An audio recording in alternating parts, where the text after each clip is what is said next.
నమస్తే, నా పేరు భోగన ఆశేషు. జనసేన పార్టీ దివ్యాంగుల జన సైనికుడిగా పనిచేస్తున్నాను.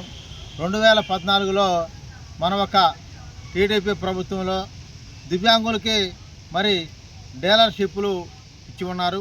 ఆ ఒక్క డీలర్షిప్లో మీద జీవనం గడుపుతున్న దివ్యాంగులని వైసీపీ ప్రభుత్వం వచ్చిన తర్వాత ఆ ఒక్క డీలర్షిప్లు తీసేసి ఉంది. తీసేసిన తర్వాత వారికి అనుకూలంగా ఉన్న ఎవరైతే కొంతమంది దివ్యాంగులకు ఇచ్చుకొని ఉంది, వారిని కూడా ఈ రోజున మనం ఒక కూటమి ప్రభుత్వంలో మరి దివ్యాంగులు ఎవరైతే డీలర్షిప్లు ఉన్నాయో అవి తీసేస్తారని చెప్పి ఒక రూమర్ కల్పిస్తూ ఉన్నారు. ఈ ఒక రూమర్ని మరి కూటమి ప్రభుత్వంలో ఉన్న ఎమ్మెల్యేలు కానీ ఎంపీలు కానీ ఒకసారి ఆలోచన చేసి ఇది తప్పు అని చెప్పి కూడా కూటమి ప్రభుత్వంలో ఎమ్మెల్యేలు ఎంపీలు కూడా తెలియజేయాలి. అదేవిధంగా మా ఒక జనసేన పార్టీ మరి పిసి చైర్మన్ అయిన ఇప్పుడు పౌర సరఫరాల శాఖ మంత్రివర్యులు మా ఒక నాజండ్ల మనోహర్ గారి దృష్టికి కూడా తీసుకెళ్తాను. దివ్యాంగులు ఏవైతే ఉన్నాయో డీలర్షిప్లు అవి తీసేయొద్దని చెప్పి మరి తీసేస్తున్నారని చెప్పి ఒక రూమర్ వస్తుంది.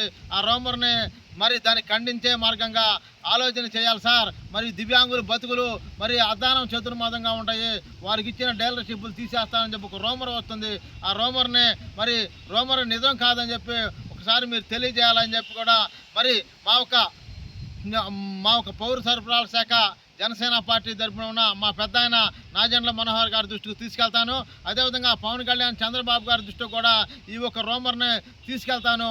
మా ఒక కూటమి ప్రభుత్వంలో దివ్యాంగులకి మేము సహాయపడతాం, కానీ దివ్యాంగులు నోరు కొట్టమని చెప్పి కూడా ప్రతి ఒక్కరికి కూడా తెలియజేస్తూ మా ఒక దివ్యాంగులందరికీ కూడా మా ఒక కూటమి ప్రభుత్వమే ఆదరవు అని చెప్పి కూడా మరీ తెలియజేస్తూ జై జనసేన, జై టీడీపీ, జై బీజేపీ.